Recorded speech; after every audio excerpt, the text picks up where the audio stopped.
Tonight, Anambra State House of Assembly resumes plenary after recess. Enugu Adazienu celebrates New Yam empowers 10 indigent women. Federal government unveils program to enroll 500,000 out-of-school children. And on the foreign scene, Trump proposes Putin-Zelensky summit in push to end the Ukraine war. Security is here to stay in Anambra State. In the Anambra, remember, security is everyone's business. And for us to have a more secure and livable Anambra State, let's join forces with the government in securing our state. If you see something, say something. Reporters group lost element of the security operatives for better security of lives and property. Remember the emergency numbers 5111 and 080-022-00008. My name is Chidim Oranwa, and now the news in full. Anambra State House of Assembly has resumed plenary after a long recess, with the Speaker, Right Honorable Somtochukwu Deze, extending congratulations to the Senator-elect for Anambra South Senatorial District, Chief Emmanuel Nwachukwu, and the member-elect for Onitsha North Constituency 1, Barrister Mimi Azikiwe, for their victories in last Saturday's election. House of Assembly correspondent Emmanuel Chubata filed in this report. In the peaceful conduct of the polls, the Speaker urged Assembly members to demonstrate greater commitment to their legislative duties. He also appreciated the management and staff of the Assembly for their contributions to the successes recorded so far and encouraged them to sustain the momentum. Thank God for a successful conduct of both elections of senatorial seat in the South. On behalf of members of this institution, I want to say big congratulations. Emmanuel Shibata for ABS News. Women have received financial support to boost their business as the people of Enugu Village, others the Enu in Anambra local government area, celebrated the 2025 New Yam Festival. Correspondent Emmanuel Okonkwo reports. After performing the Ewaji Rai, the chairman of Enugu Village, Barrister Jidofo Kongu, described the festival as one of the core aspects of Adazienu tradition and that of Ndigo in general. Explained that the village uses the annual event to assist the less privileged and encourage villagers to remain committed to the growth and development of both the village and the entire Adazienu community. For 3 kilometers. I see about join here, where the other one in our living in Akron. The Abia here, if I know why I need. I didn't have a support by here. Mogomet, not to run. Guys, who did buy In his remark, the mayor of Anocha local government area, Mr. Rome Ibekwe, represented by the secretary, Mr. Noiso Orakwe, commended the people of Enugu Adazienu for upholding their culture and tradition and urged them to continue supporting the Soludo administration, especially with their votes in the forthcoming November 8 elections. Through our working mayor, Honorable Romanus Ibekwe. So I think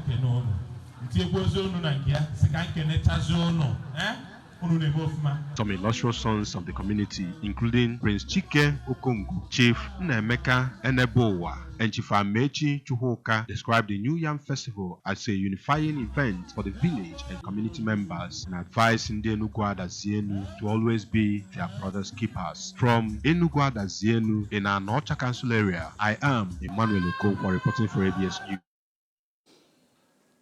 A stakeholder in health, Mr. Levinus Nwankwo, has urged the federal government to provide enough employment opportunities for medical doctors and equip public hospitals with better facilities to address the continued exodus of Nigerian doctors abroad. Commenting on the ugly trend in Awka, Mr. Nwankwo identified lack of employment opportunities, better salary structure, improved working conditions, and inadequate health facilities as factors responsible for the alarming migration trend, commonly referred to as the Japa syndrome, among health professionals. He urged the federal government to implement its good health policy, increase budgetary allocation to the health sector, and improve better working conditions for health professionals to reverse the trend. Still on the news, Federal government unveils program to enroll 500,000 out-of-school children.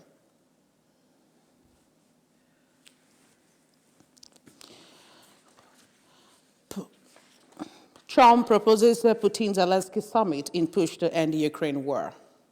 The news returns in a moment. Please join us again. The MTN Mega Billion promo is here. Dial star 900 hash and recharge 100 naira or more before 5 p.m. and you could be a millionaire. At 7 p.m., all cash prizes will be paid directly into your Momo account. Dial star 900 hash. Start recharging now and stand a chance to win big in the MTN Mega Billion promo. Welcome back.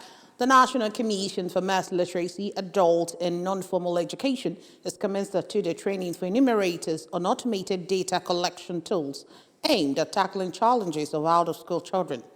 Speaking at the training in Abuja today, the Acting Executive Secretary of NMEC, Dr. John Onimisi, said that the exercise was designed to return more than 500,000 learners in the first phase of the program.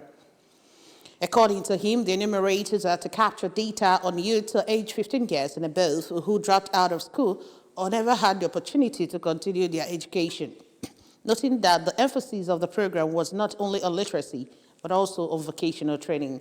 Onimisi added that the initiative will cover all 774 local government areas of the Federation, noting that 376 enumerators from the 36 states and the Federal Capital Territory has been onboarded, while 250 facilitators will drive the exercise in Abuja.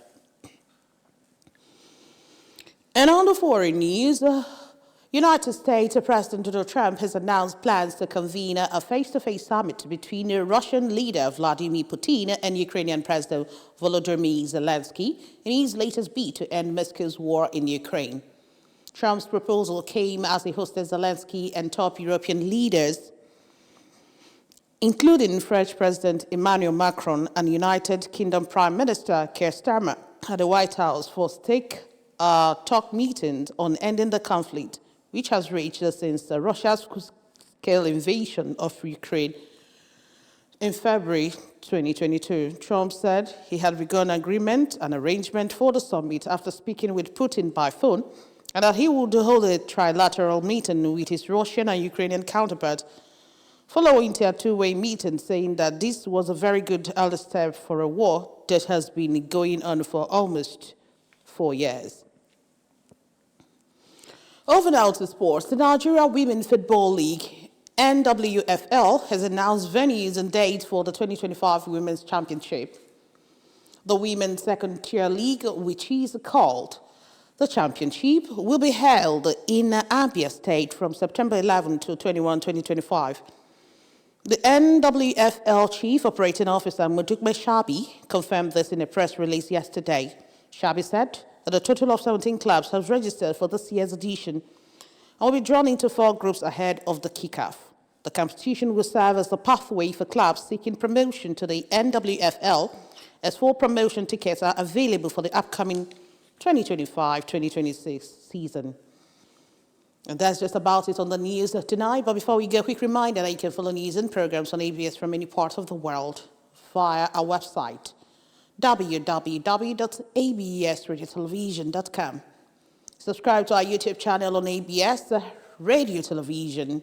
Follow us on our social media handles at ABS Radio Television on Facebook, at ABS Radio TV on Instagram and X.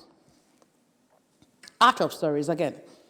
Anambra State House of Assembly has resumed the plenary after recess. Enugu Adazienu has celebrated New Yam, empowered 10 indigent women. Federal government has unveiled program to enroll 500,000 out-of-school children.